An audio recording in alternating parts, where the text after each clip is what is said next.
Hello friends, I am Himanshu Verma. आज की इस वीडियो में हम बात करेंगे क्लास 10 चैप्टर नंबर 3 एक्सरसाइज 3.2 का question number 3 and question number 4। Next video में हम डिस्कस करेंगे क्वेश्चन नंबर 5, 6 एंड 7। तो चलिए शुरू करते हैं हम।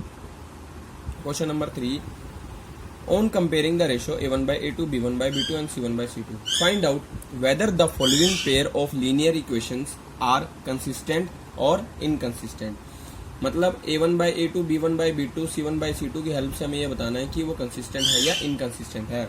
तो मैं आपको पहले भी बता दूं कि कंसिस्टेंट का मतलब होता है जिन दो इक्वेशंस के एटलीस्ट वन सोल्यूशन हो।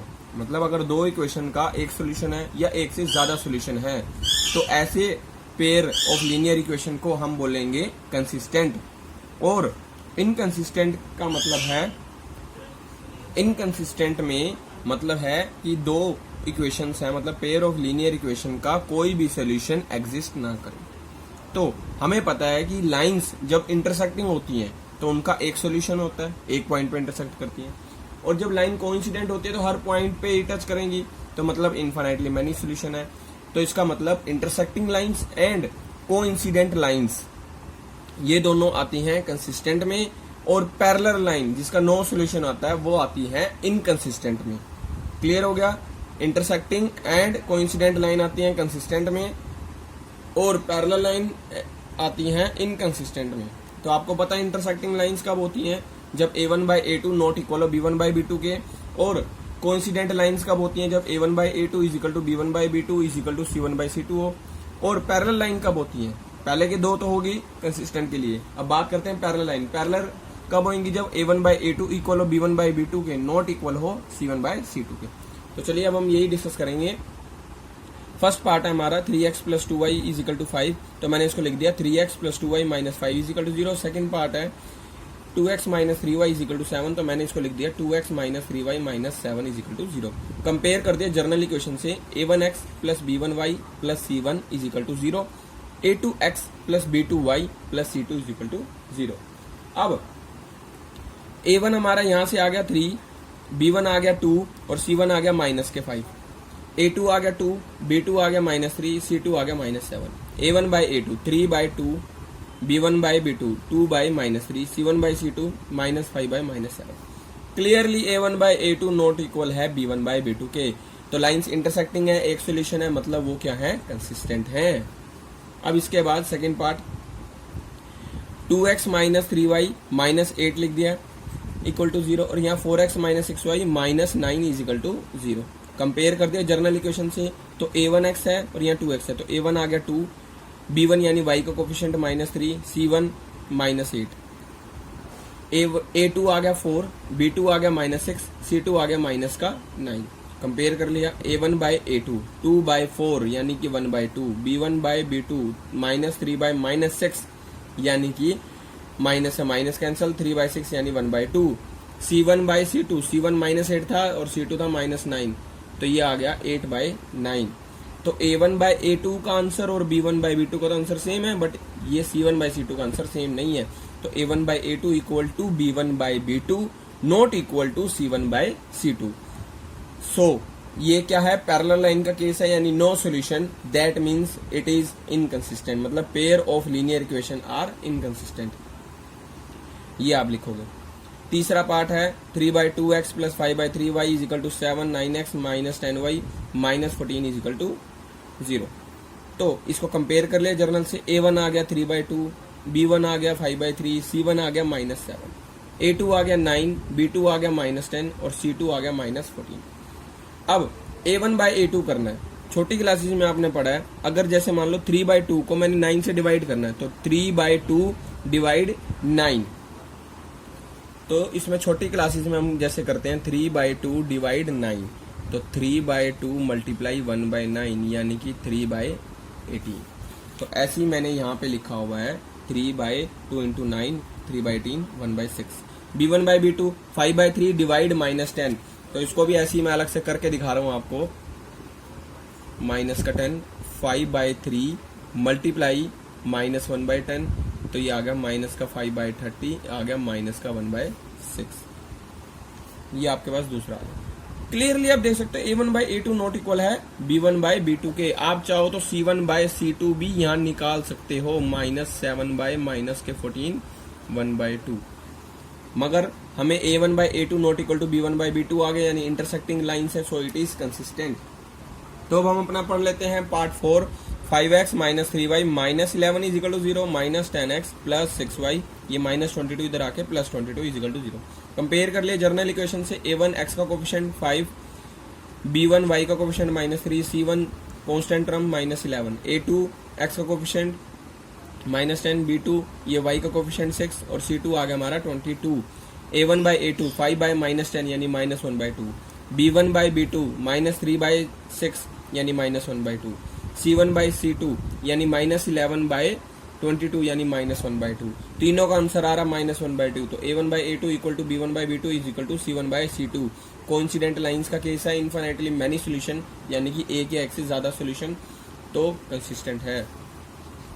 अब नेक्स्ट है 4x plus 2y is equal to 8, 2x plus 3y is equal to 12। आप चाहो तो a को 4/3, b को 2 और c को यहाँ 8 को इधर लाके -8, ये 12 को इधर ले आओगे -12, a2 आ जाएगा 2, b2 आ जाएगा 3 और c2 आ जाएगा -12। वैसे भी कर सकते हो, अगर किसी को ऐसे दिक्कत आती है तो एलसीएम लेके भी कर सकता है।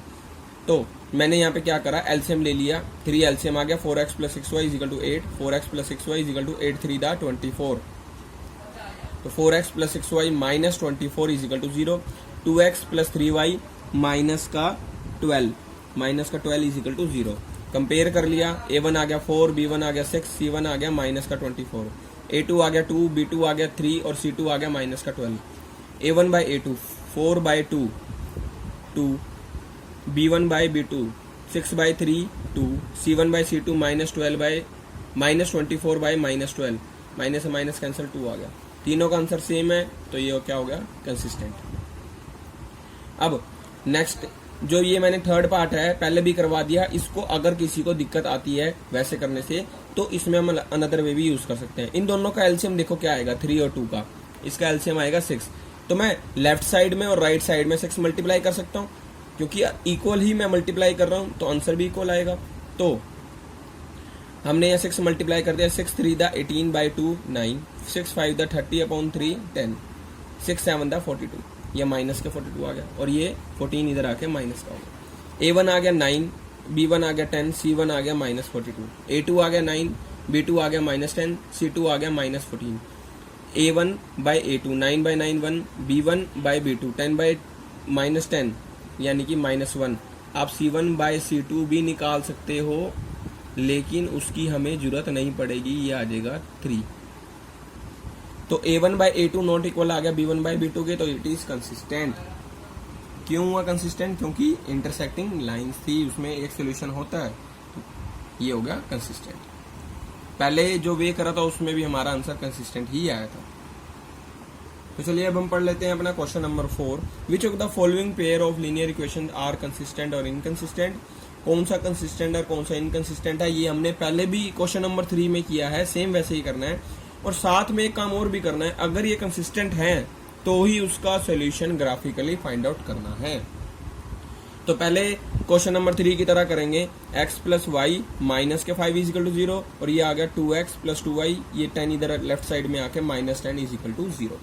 कंपेयर कर लिया जर्नल इक्वेशन से, a1x plus b1y plus c1 is equal to 0, a2x plus b2y plus c2 is equal to 0। a1 आ गया x का कोफिशिएंट, x का कोफिशिएंट क्या है 1, b1 आ गया y का कोफिशिएंट, तो y का कोफिशिएंट भी हमारा क्या है 1, और c1 है कांस्टेंट टर्म यानी -5, a2 आ गया 2, b2 आ गया y का कोफिशिएंट 2, c2 आ गया constant term -10, a1/a2 1/2, b1/b2 1/2, c1/c2 -5/-10 1/2। तो a1/a2 इक्वल आ गया b1/b2 के, इक्वल आ गया c1/c2 के। तो तीनों इक्वल हैं, coincident lines, infinitely many solution, यानी कि कंसिस्टेंट हो गया। अब इसकी टेबल बना लेते हैं, x plus Y is equal to 5 की और 2x plus 2y is equal to 10 की। x को 0 पुट किया, 0 करते ही 0 plus Y is equal to 5, y आ गया 5। अब y को 0 पुट करा तो x आ गया हमारा 5।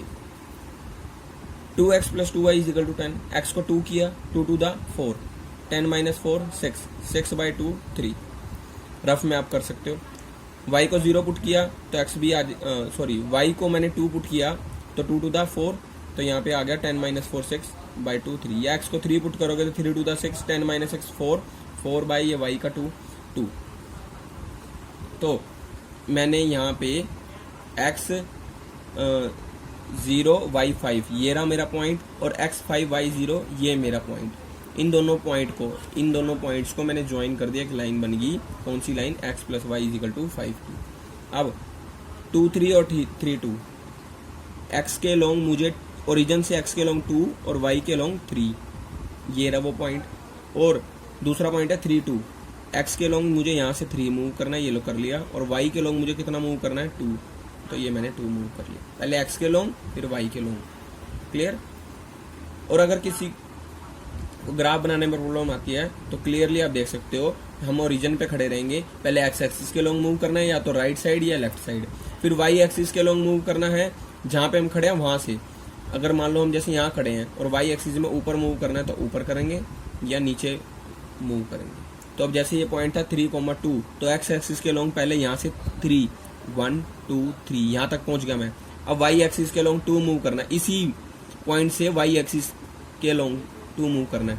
2 ऊपर की साइड है तो मैंने यहाँ पे 2 मूव कर लिया, ये पॉइंट आ गया। अगर -2 होता तो मैं नीचे की तरफ आता यहाँ पे। तो ये 2 पॉइंट आ गए, इन दोनों पॉइंट को मैंने ज्वाइन कर दिया। क्लियरली आप देख सकते हो दोनों की सेम लाइन है, तो इसके इन्फिनिटली मैनी सॉल्यूशंस आएंगे। तो लाइंस क्या हो रही है? कंसाइड्स y की वैल्यू यहाँ जितनी देते जाओगे, x की जितनी वैल्यू देते जाओगे उतनी ही निकलती जाएंगी।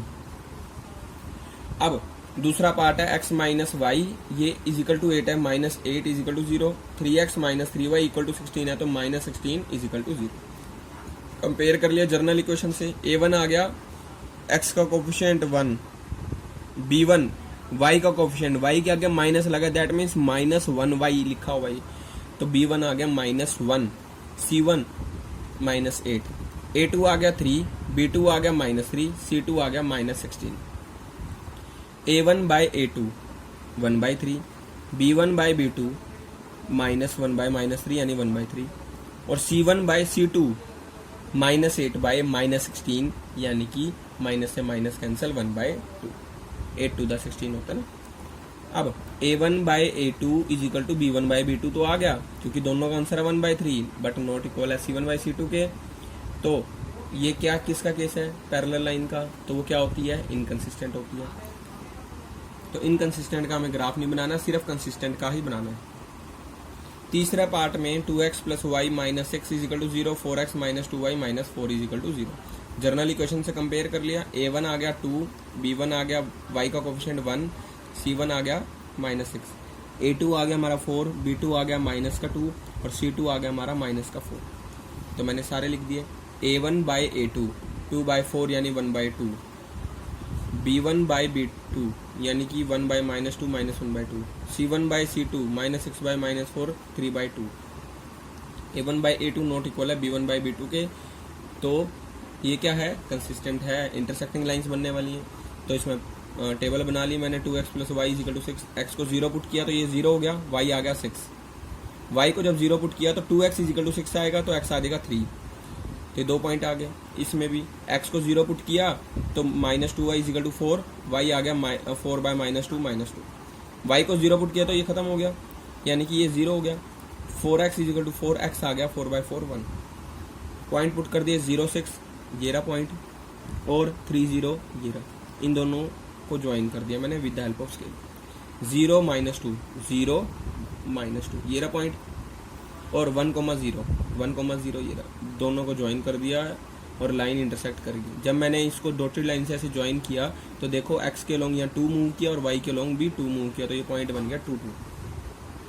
ग्राफ में जब बनाओगे तो आपको क्लियरली ये पॉइंट नजर आएगा 2,2 2,2 is the solution of the pair of linear equation. Next है last part, 2x minus 2y is equal to 2, 2x minus 2y minus 2 is equal to 0, 4x minus 4y minus 5 is equal to 0। Comparing with a1x plus b1y plus c1 is equal to 0, a2x plus b2y plus c2 is equal to 0। A1 आ गया 2, B1 आ गया -2, C1 आ गया -2, A2 आ गया 4, B2 आ गया -4, C2 आ गया -5। तो A1 by A2 2 by 4 देखो लिखा हुआ 1 by 2, B1 by B2 -2 by -4 1 by 2, C1 by C2 -2 by -5 यानी कि 2 बाई 5, माइनस से माइनस कैंसिल हो गया। तो A1 बाई A2 का आंसर और B1 बाई B2 का आंसर सेम है, तो A1 by A2 equal to B1 by B2, but C1 by C2 का सेम नहीं है, तो not equal to C1 by C2। Again parallel line का केस है, no solution, that means inconsistent.